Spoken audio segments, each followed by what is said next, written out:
Life में ना काफी डिसीजन ऐसे होते हैं जिनको हमें बहुत ही सोच और समझ के लेने चाहिए, क्योंकि अगर हमने गलत डिसीजन लिए तो काफी बार तो हमें लाइफ टाइम रिग्रेट रहता है कि हमने ये डिसीजन लिया। और काफी बार समय के साथ में जो भी डिसीजन हम लेते हैं वो ठीक हो जाता है। लेकिन इन्वेस्टमेंट एक ऐसा डिसीजन होता है हमारा जहाँ पे अगर हमने किसी के बहकाव में गलत इन्वेस्ट कर दिया तो हमेशा हम उसको ब्लेम करेंगे। लेकिन अगर हमने ही इन्वेस्ट किया है तो हम कभी भी उसको ब्लेम नहीं करेंगे, क्योंकि हमें पता है कि वो हमारा डिफॉल्ट है, हमारी गलती है। सो हम समझेंगे कि ठीक है यार, मैंने रिसर्च नहीं किया और मेरी मिस्टेक है। आपने एक डिसीजन तो ले लिया है कि मुझे क्रिप्टो का टैक्स भरना है, गवर्नमेंट को आईटीआर फाइल रिटर्न करना है, लेकिन आप जिस भी सीए के पास जाते हैं वो सीए आपको मना कर देता है, या फिर जो भी सीए आपको मिल रहा है वो बहुत महंगा मिल रहा है, आपके आउट ऑफ बजट वो सीए चले जा रहा है। आपको 1% टीडीएस जो गवर्नमेंट को आपने एक्स्ट्रा टैक्स के रूप में जमा किया है जब भी आपने किसी भी कॉइन को बेचा है, उस समय इंडियन एक्सचेंज ने आपका वो 1% टीडीएस काट के इनकम टैक्स आपको जमा करा दिया है। तो आपको वो 1% टीडीएस लेना है, पहली बात। तो दूसरा पॉइंट, आपने जब भी क्रिप्टो में ट्रेडिंग की है और जब भी पैसा कमाया उस पर फ्लैट आपको 30% टैक्स देना है। तो उसके लिए भी आईटीआर फाइल रिटर्न करना बहुत ज्यादा जरूरी है, अदरवाइज हो सकता है कि आपको नोटिस मिल जाए क्योंकि आपने पैसे कमाए हैं। अब उसके लिए आप चाहते हैं कि आपको एक सस्ता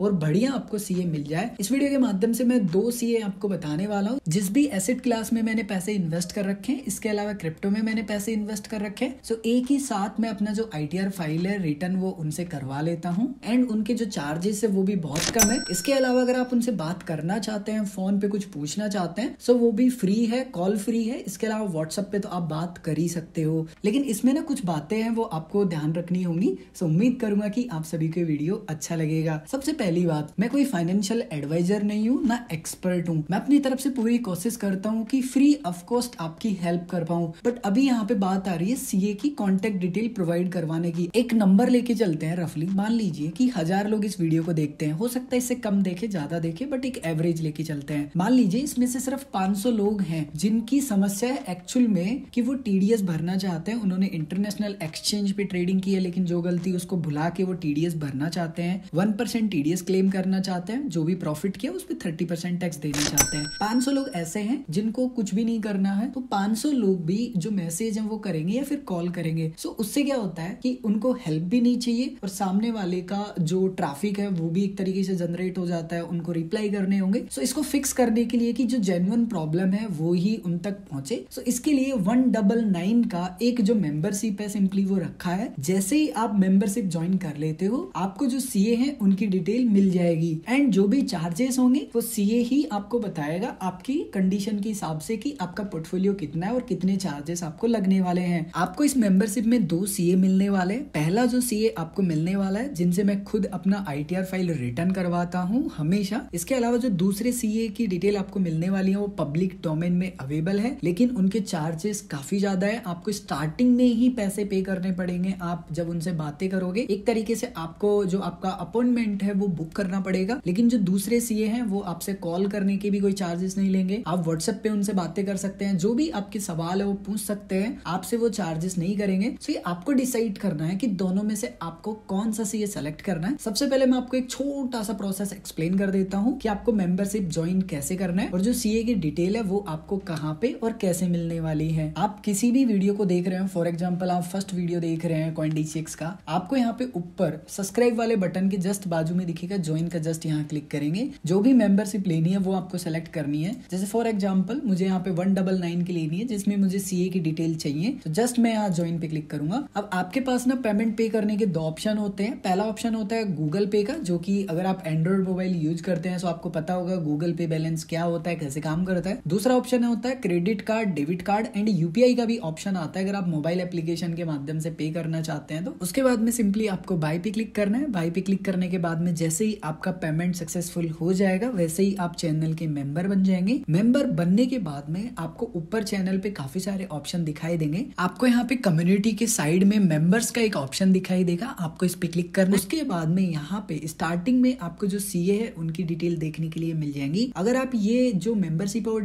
डिले ज्वाइन कर रहे हैं तो थोड़ा सा आपको स्क्रॉल कर लेना है। उसके बाद में जो दूसरे सीए हैं उनकी डिटेल ऑलरेडी पब्लिकली अवेलेबल है। एंड जो सीए सोनू जैन है वो ऐसे पहले मैंने सीए देखे थे जो क्रिप्टो के बारे में जैसे ही स्टार्टिंग में फर्स्ट टाइम जब बिल आया था, जो कि फाइनेंशियल बिल 2022 में पास किया गया था लोकसभा में, एंड 30% फ्लैट टैक्स, 1% टीडीएस जब भी हम क्रिप्टो को आईएनआर के पेयर में सेल करते हैं वो लगता था deduction and no loss set off. इन सभी पॉइंट के बारे में मैंने जो फर्स्ट टाइम सुना था, किसी ने एक्सप्लेन किया था उसको डीप एंड डिटेल में, वो थे सिर्फ सीए सोनू जैन। सो अगर आप चाहें तो इनसे भी अपना जो ITR फाइल है वो रिटर्न करवा सकते हैं। इनके बायो में आपको लिंक मिल जाएगा एंड इनके जो भी चार्जेस है वो आपको यहाँ पे देखने के लिए मिल जाते हैं कि ये कितना क्या चार्जेस कर सकते हैं। को लग रहा है कि मेरा अमाउंट काफी कम है एंड ये जो सीए हैं ये काफी ज्यादा चार्जेस मेरे से ले रहे हैं। सो आप दूसरे सीए से बात कर लीजिए। अगर आपको लग रहा है कि दोनों के प्राइस में बहुत डिफरेंट है, बहुत ज्यादा, तो आपको जो सबसे कम प्राइस बता रहा है आप उनसे अपना जो ITR फाइल है वो रिटर्न करवा सकते हैं। अगेन मेरी कोई एडवाइस नहीं है, आप किसी से भी अपना जो ITR फाइल है वो रिटर्न करवा सकते हैं। सो आप दोनों में से जिसके साथ भी कंफर्टेबल है अपना ITR भरवा सकते हैं, और अगर आप चाहें तो ना भी भरवाएं, आपको अपने अनुसार जो डिसीजन है वो लेना है कि आपको क्या करना है।